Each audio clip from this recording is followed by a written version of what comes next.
Dear students చూడండి 27 to the power of x అట్లాగే 9 to the power of 3x value చూసుకుంటే కనుక find out చేస్తే x వాల్యూ ఫైండ్ అవుట్ చేస్తే 1/x to the power of 4 value ఎంత అని ప్రశ్న అండి.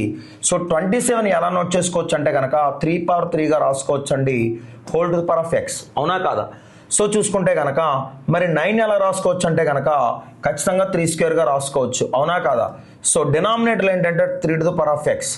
ఎక్స్ట్రీమ్స్ చూడండి ఇక్కడ చూసుకుంటే క్రాస్ మల్టిప్లింగ్ చేసుకుంటే ఏమవుతుందంటే 3 to the power of 3x అవుతుందండి, అట్లాగే 3 to the power of x అవుతుందండి. a power m whole to the power of n ఏమవుతుందంటే కనుక a to the power of m into n అవుతుందండి, a to the power of m into n అవుతుందండి. So 3 to the power of 3 power x ఏమవుతుందంటే 3 power 3x అవుతుందండి. ఈ cross multiplying చేయడంలో ఏమవుతుందంటే bases equal అయినప్పుడు ఎక్స్పోనెంట్స్ యాడ్ చేయాలండి. So equal to 3² into 1 ఏమవుతున్నాయి అంటే కనుక జస్ట్ 3² అవుతుందండి.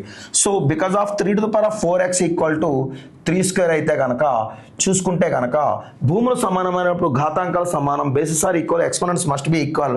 4x ఈక్వల్ టు 2 అయితే therefore x equal to ఏమవుతున్నాయి అంటే కనుక 1/2 అవుతుందండి.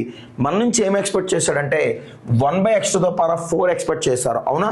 So 1/x to the power of 4 అంటే 1/1/2 whole to the power of 4 ఏమవుతుందంటే 1/1/16 అవుతుందండి. 2 to the power of 4 అంటే 16 కదా మరి. సో 1/1/16 కాస్త ఏమవుతున్నాయి అంటే కనుక 16 అవుతుంది. సో మన ఆన్సర్ 4 అండి. యాస్పిరెంట్స్ ఇదే మాదిరిగా ఈ యొక్క సమ్కి మీరు క్యాల్కులేట్ చేసి ఆన్సర్ని ఆప్షన్ రూపంలో కామెంట్ రూపంలో తెలియపరచండి. ఓకేనా యాస్పిరెంట్స్?